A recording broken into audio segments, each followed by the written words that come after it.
গুরুর কাছে যাবেন, কিন্তু কৃষ্ণ ভক্ত গুরু যেন হয়। 13 প্রকারের গুরুর সঙ্গ নিষেধ করেছে। কত প্রকার? কে কে এগুলো? অনেক বড় ব্যাখ্যা, তো সময় তো কম। আমার 1 ঘন্টা খেললে সূর্য বুঝায়। এই যে বাবাজিরা, ও মেয়েরা, শুনবে, 13 প্রকারের গুরুর কাছে যাবেন না, নাহলে আপনার কৃষ্ণ ভক্তি ধ্বংস হবে। এরা কারা?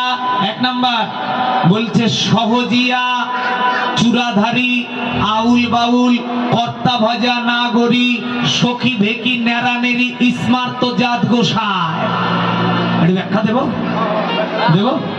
সবগুলো দেওয়া সম্ভব নয়, বহু সময় দরকার। কয়েকটা দেবো। হ্যাঁ, এই যে মায়েরা এদিকে বলছে সহজিয়া গুরু, এরা কারা গো? এই যে বাবা একটু শুনবেন। শিষ্য বলছে, বাবা একাদশীতে রুটি খায়। গুরুদেব বলছে খা। ও মায়েরা, আপনাদের এলাকায় তো হয় এগুলো? আপনাদের এলাকায় তো আছে এরকম? রুটি খাওয়া একাদশী ভক্ত আছে? লুচি খায় বাবা, তাই খা বলে সব গুরুর সঙ্গ ধরলে তুমি মরবা। এই যে ভগবানের প্রতিনিধি হলো গুরুদেব, তাই ভগবানের আইন প্রতিষ্ঠিত করার জন্য গুরুর জন্ম হয়েছে, শিষ্যের কথা শুনবার জন্য নয়। ভালো করে বুঝবেন। এই যে ধান, গম, জও, ভুট্টা, সরিষা, 5টা খাবার যদি একাদশীর দিনে খাও, মায়ের পেটে 3 মাসের বাচ্চা নষ্ট করলে যে পাপ হয়, এই 5টা খাবার খেলে সমান পাপ হয়।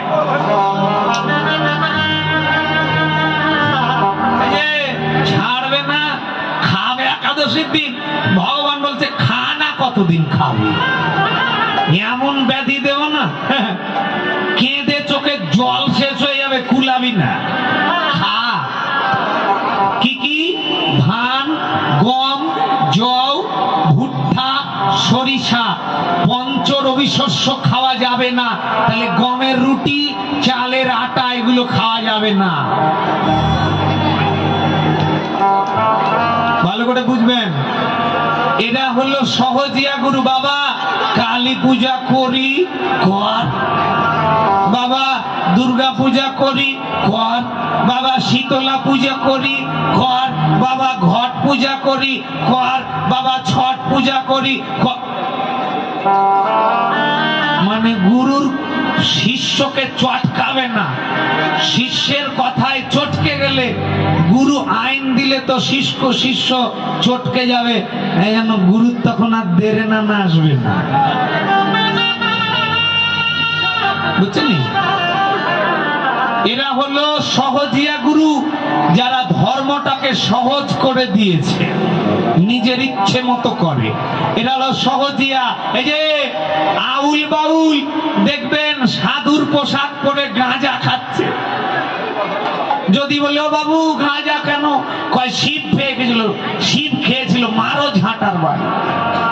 শিব গাঁজা খেয়েছিল। ওকে বলবেন কোন শাস্ত্রে লেখা আছে শিব গাঁজা খেয়েছে, একটু দেখা শোনা। ও যদি দেখাতে পারে ভালো, না দেখাতে পারলে ওকে বলবেন আজ থেকে এলাকায় পা দিবে। শিব কোন ধর্মে গাঁজা খেয়েছিল এমন শাস্ত্র নেই পৃথিবীতে। হ্যাঁ, তুমি শিব সেজেছ। শিব নীলকণ্ঠ ধারণ করেছিল, বিষ খেয়েছিল, এখানে বিষ আটকে রেখেছিল, ওকে 2 ফোঁটা বিষ খাইয়ে দেবে যে শিব সাজবে। তাহলে সাধুর পোশাক পরে গাঁজা খাচ্ছে, মদ খাচ্ছে, আবার গুরুগিরিও করছে। এই সমস্ত গুরু সাধুর সঙ্গ করবে, ত্যাগ করবেন। এ গেল 2 নাম্বার। 3 নাম্বার আউল। বাংলাদেশে একটু কম, ইন্ডিয়াতে প্রচুর রে বাপ। আমি এই যে মাঝে মধ্যে ইন্ডিয়া যাই তো কীর্তনে, তো প্রথম বছর বর্ধমানে গেলাম আমি কীর্তনে। ওখানে কমিটির সভাপতি বলছে, যে এদিকে বাবুজি, বর্ধমানে কীর্তনে গেছি, ওখানে কমিটির সভাপতি বলছে, নরোত্তম দা আপনি তো বাংলাদেশ থেকে এসছেন, প্রচুর লোক হবে, মাথাতে হবে কিন্তু। আমি বললাম মাতিয়ে দেবো? বলে দাদা আপনার জন্য 2 বোতল নিয়ে এসেছিলাম। কেন 2 বোতল? কি কয়ে মদ। আমি বললাম কেন? বলে দাদা আমাদের ইন্ডিয়ান এই যারা লালন বাউল করে, বাউল গান করে, যারা বাউল গানের শিল্পী, এরা তো মেরে দিয়ে খেপিয়ে দেয়।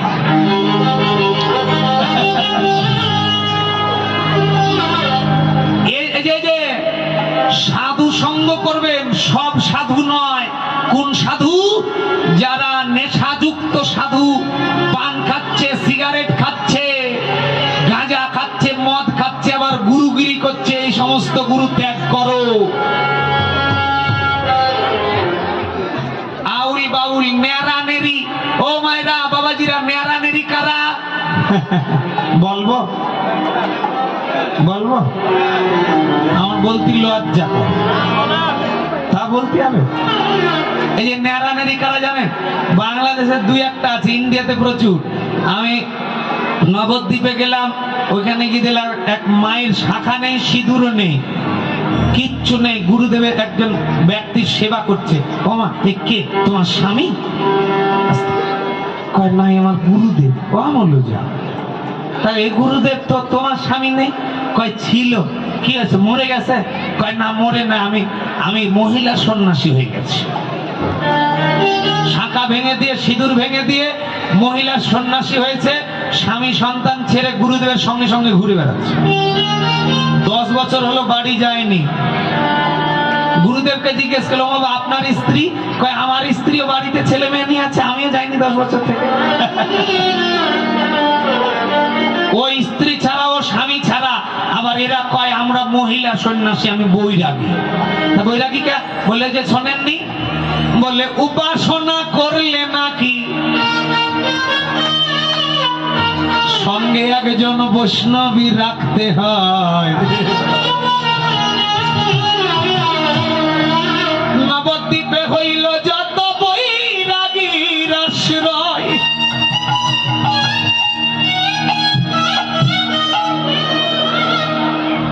উপাসনা করলে বৈষ্ণবী, তা বলে পরের বউ। রে বাপ, বৈষ্ণবী রাখতে বলিছে, তাই বলে পরের বউ নিয়ে ঘুরে বেড়াতে বলেছে? এরা হলো নেরানেরি, আউল বাউল নেরানেরি, কর্তা ভজা নাগরিক, স্মার্ত জাত গোসাই। অনেক বড় বড় ব্যাখ্যা, বাপ সময় তো নাই। বলে স্মার্ত জাত গোসাই কারা? জাত গোসাই কারা? এদিকে এদিকে এদিকে এদিকে।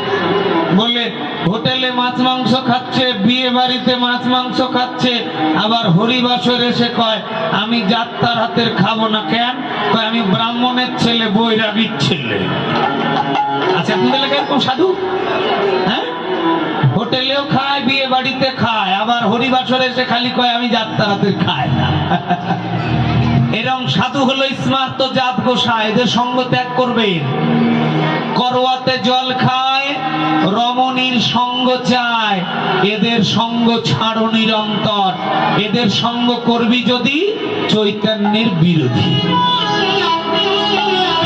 এই জন্য বাবা সাধু সঙ্গ করবেন, কিন্তু এই 13 প্রকারের সাধুর সঙ্গ করা যাবে যদি কোনো কালে আপনার গুরুদেব এগুলোর মধ্যে পড়ে যায়, ত্যাগ করে ভালো গুরুদেব ধরেন, নইলে আপনার মরণ। এই জন্য আজ মহাপ্রভু গুরুর কথা বলতে বলতে, হরিনামের কথা বলতে বলতে বাড়িতে গেল। বাড়িতে গিয়ে মাকে প্রণাম করিল।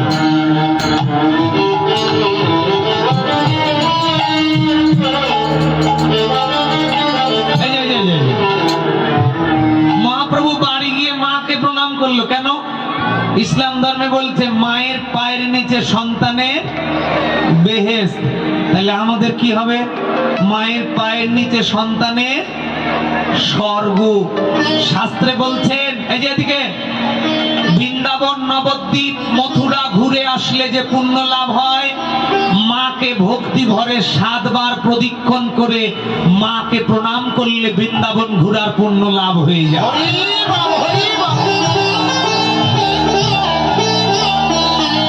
এদিকে তাকান, এই যে বাবাজির এদিকে, মা যদি পতিতা হয় তবুও সন্তানকে তার ওই পতিতা মায়েরই সেবা করতে হবে, এমন অধিকার আছে। পিতা মাতা পৃথিবীর শ্রেষ্ঠ খারাপ হলেও তোমাকেই সেবা করতে হবে। পারলে ভালো করো, না পারলে তোমার সেবা পৌঁছে দাও, ওর কর্মফল ও ভোগ করবে।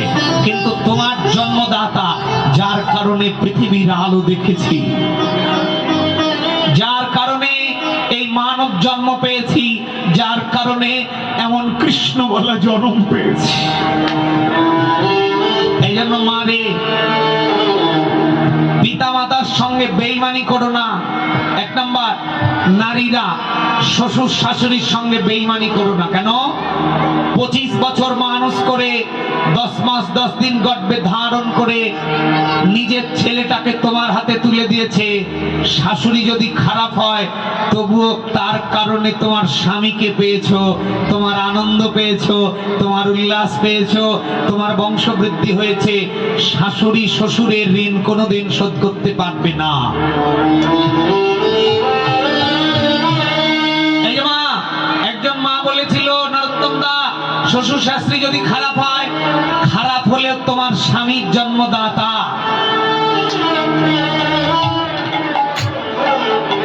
তুমি যাকে নিয়ে আনন্দ করছো, যে এদিকে দিদি মায়েরা, যাকে নিয়ে আনন্দ করে বেড়াচ্ছ এদিকে, সেটা কার সম্পত্তি?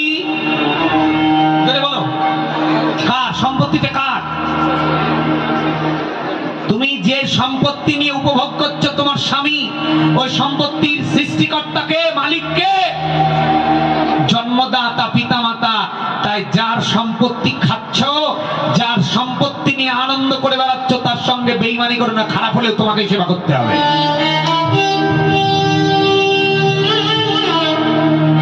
10 মাস 10 দিন গর্ভে ধারণ করলো, 30 বছর মানুষ করে তোমার হাতে তুলে দিল, আর তুমি নারী 3 মাস হলো না ঘরের দরজা লাগিয়ে তোমার স্বামীর কানে বিষ ঢেলে দিলে। তোমার মা ভালো না, তোমার থেকে পৃথিবীতে খারাপ নারী কেউ রইল না।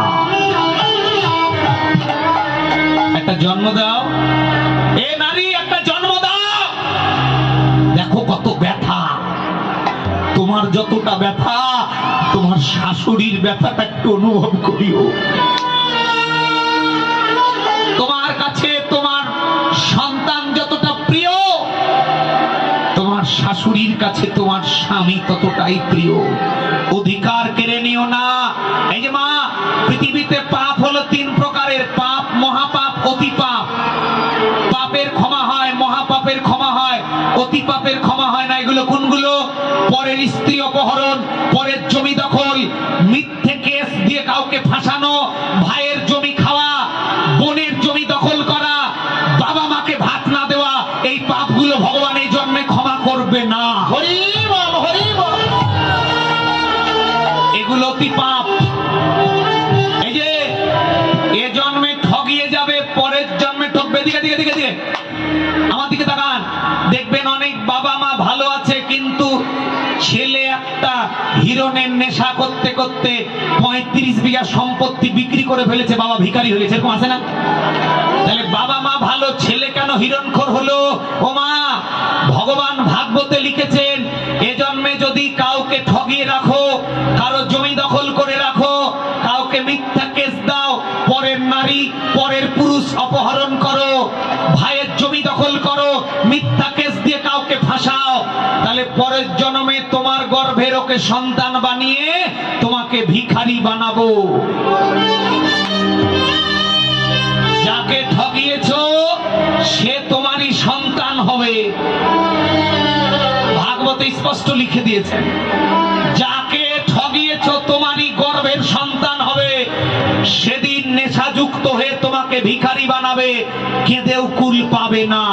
এ মা, জন্মান্তরবাদ যদি বিশ্বাস করো, সনাতন ধর্মে জন্মেছো আবার জন্মিতে হবে, কিছু পাপ করো না যে পাপের জন্য আবার পৃথিবীতে আসতে হয় প্রায়শ্চিত্ত করার জন্য।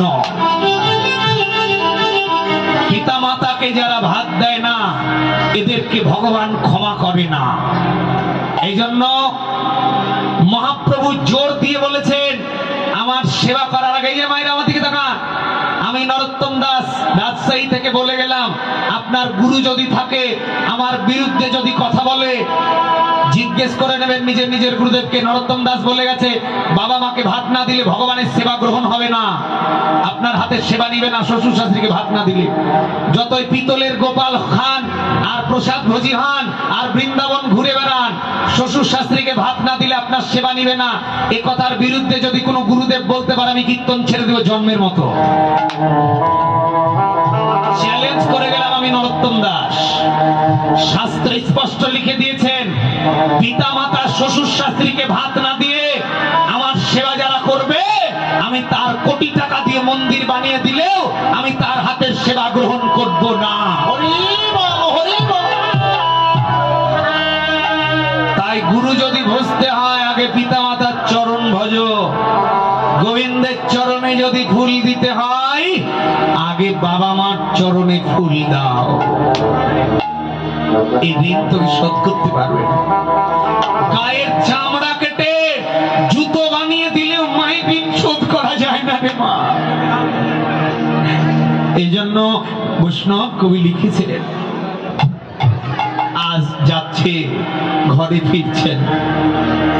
যারা আপনারা কমিটির পক্ষ থেকে আপনাদের দ্বারে যাচ্ছে, আপনারা এই মন্দির উন্নয়ন কল্পে আপনাদের জীবনের খাতায় ভগবানের কাছে যাতে একটা জায়গা হয়। পৃথিবীর সব থেকে বড় দান মন্দির দান।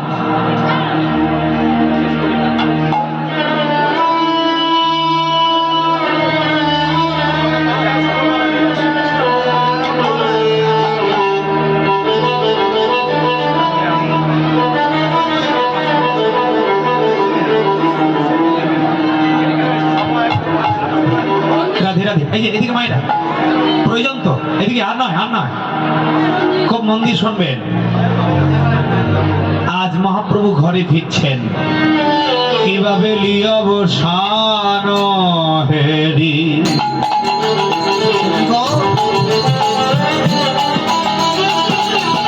গৃহেতে চলিল, কিভাবে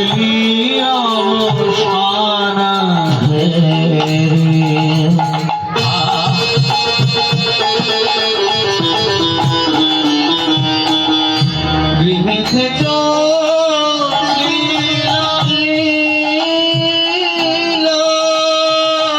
ওরে জননী,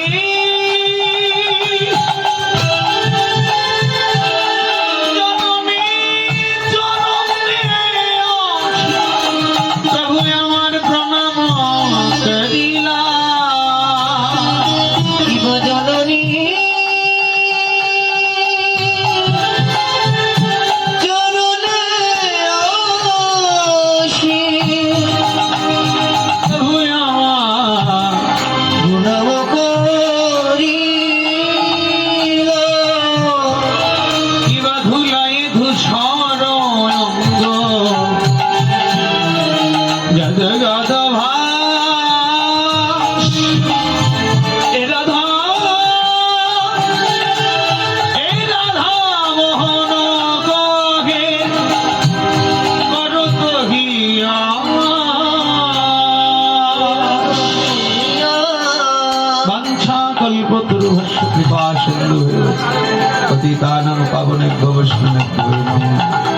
এখানে বিশ্রাম রাখলাম।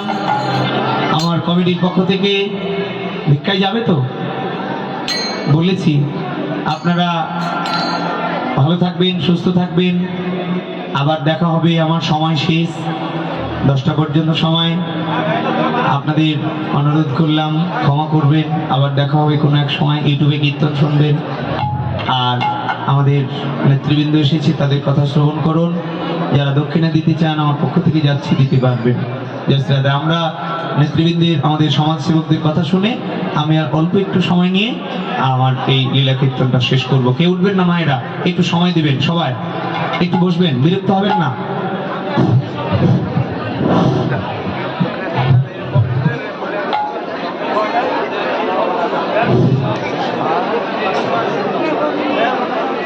উপস্থিত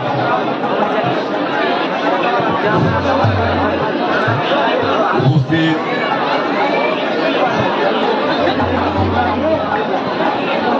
দাও